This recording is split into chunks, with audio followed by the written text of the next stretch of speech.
Hi, welcome to Sruju channel. Aase ಧಾರಾವಾಹಿ ಇವತ್ತಿನ ಸಂಚಿಕೆ ಹೇಗಿದೆ ನೋಡ್ಕೊಂಡು ಬರೋಣ ಬನ್ನಿ. ಅದಕ್ಕಿಂತ ಮೊದಲು ನಮ್ಮ ಚಾನಲ್ನ ಹೊಸದಾಗಿ ನೋಡ್ತಾ ಇದ್ದರೆ ಯಾರಾದರೂ ಸಬ್ಸ್ಕ್ರೈಬ್ ಮಾಡ್ಕೊಳ್ದೆ ನೋಡ್ತಾ ಇದ್ದಾರೆ, ದಯವಿಟ್ಟು ಸಬ್ಸ್ಕ್ರೈಬ್ ಮಾಡ್ಕೊಳ್ಳಿ.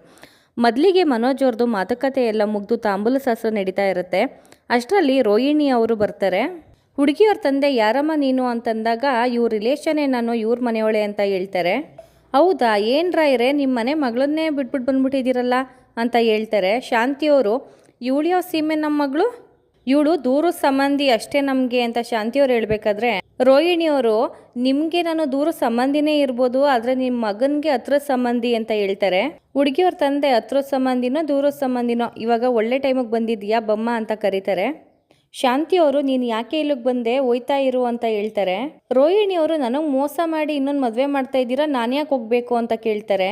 ಹುಡುಗಿಯವ್ರ ತಂದೆ, ಮೋಸನ, ಏನಾಯಿತು ಅಂತ ಕೇಳಿದಾಗ ಇವ್ರಿಗೆ ಮದುವೆ ಆಗಿ 2 ವರ್ಷ ಆಗಿದೆ, ಅದನ್ನು ಸತ್ಯನ ಮುಚ್ಚಿಟ್ಟು ನಿಮಗೆ ಮದುವೆ ಮಾಡ್ತಿದ್ದಾರೆ ಅಂತ ಹೇಳ್ತಾರೆ. ಹುಡುಗಿಯವ್ರ ತಂದೆ, ಯಾರಮ್ಮ ಅದು ಅಂತ ಕೇಳಿದಾಗ ನಾನೇ ಇವ್ರ ಜೊತೆಗೆ 2 ವರ್ಷ ಸಂಸಾರ ಮಾಡಿದ್ದೀನಿ ಅಂತ ಹೇಳ್ತಾರೆ. ಹುಡುಗಿಯವ್ರ ತಂದೆ, ನಿಮಗೆ ನಾಚಿಕೆ ಆಗಲ್ವಾ, ಈ ಸತ್ಯನ ಮುಚ್ಚಿಟ್ಟು ನಮ್ಮನ್ನ ಏಮರಿಸ್ಬೇಕು ಅಂತ ತಿಳ್ಕೊಂಡಿದ್ದೀರಾ ಅಂತ ಕೇಳ್ತಾರೆ.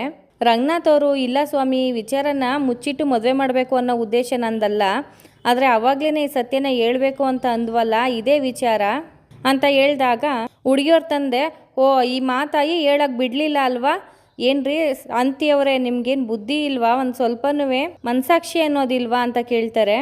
ಶಾಂತಿಯವರು, ನಾವು ಅವಳಿಗೆ ಮೋಸ ಮಾಡಿಲ್ಲ, ಅವಳೇ ನಮಗೆ ಮೋಸ ಮಾಡಿರೋದು.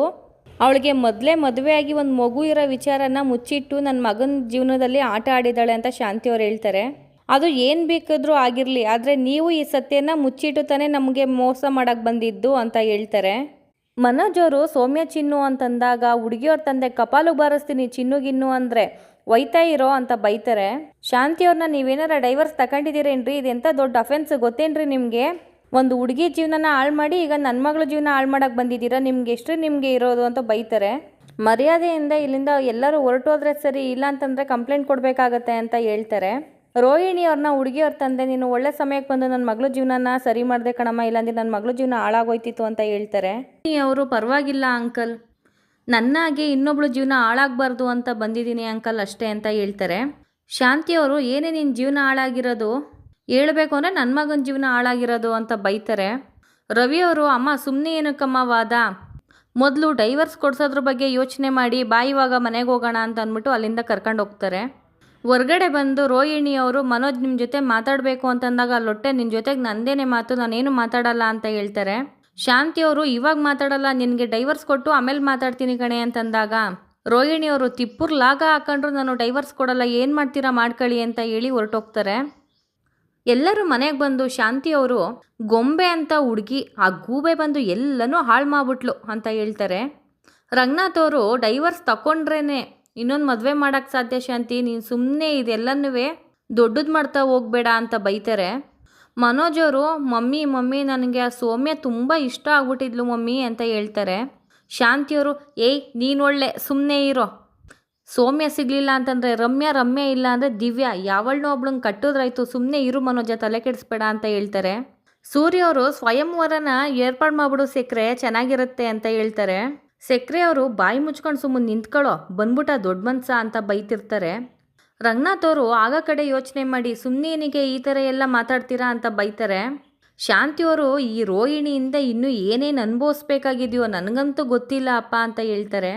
ನಿಮಗೆ ಗೊತ್ತಿರೋದು ಇಷ್ಟೇ ಸೆಕ್ರೆ, ಅವಳು ಬೇಜಾನ್ ಮಾಡಿದ್ದಾಳೆ ಅಂತ ಸೂರ್ಯ ಅವ್ರು ಹೇಳಿದಾಗ ಸೆಕ್ರೆ ಅವರು, ಇನ್ನೂ ಏನೇನು ಮಾಡಿದಾಳೋ ಅವಳು ಮನೆ ಆಳಿ ಅಂತ ಕೇಳ್ತಾರೆ.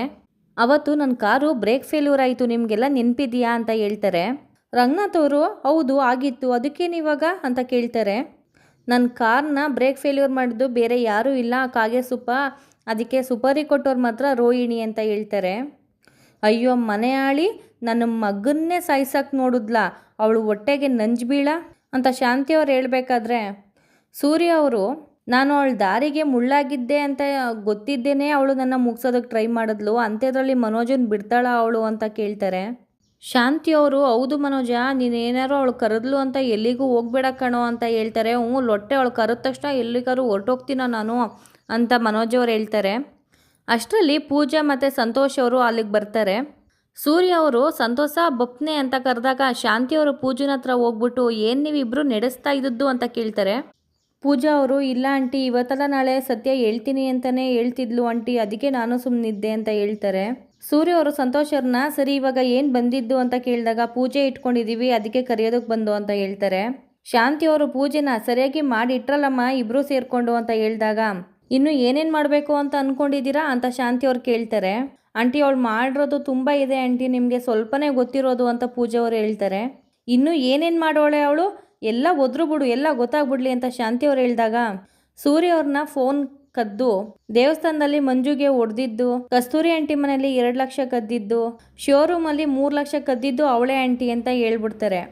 ಮನೋಜ್ ಅವರು ನೋಡ್ದ ಮಮ್ಮಿ ಎಷ್ಟೆಲ್ಲ ಮಾಡೋಳೆ ಅಂತಂದಾಗ ರಂಗನಾಥ್ ಅವರು ನೋಡ್ದೇನೆ ಮಾಕಾಳಿ, ನನ್ನ ಸೊಸೆ ಇನ್ನೊಬ್ಬರು ಮನೇಲಿ ದುಡ್ಡು ಕದಿಯಲ್ಲ ಅಂತ ಎಷ್ಟು ಹೇಳಿದ್ರು ನೀನು ನಂಬಲಿಲ್ಲ ಅಲ್ವಾ ಅಂತ ಹೇಳ್ತಾರೆ. ಮನೋಜ್ ಅವರು ಮಮ್ಮಿ ಇದೇ ಒಳ್ಳೆ ಸಾಕ್ಷಿ ಮಮ್ಮಿ, ಇದನ್ನೆಲ್ಲ ಹೇಳಿ ಕಂಪ್ಲೇಂಟ್ ಕೊಟ್ಟು ಒಳಗಾಕಿಸ್ಬಿಡೋಣ ಅಂತ ಹೇಳ್ತಾರೆ.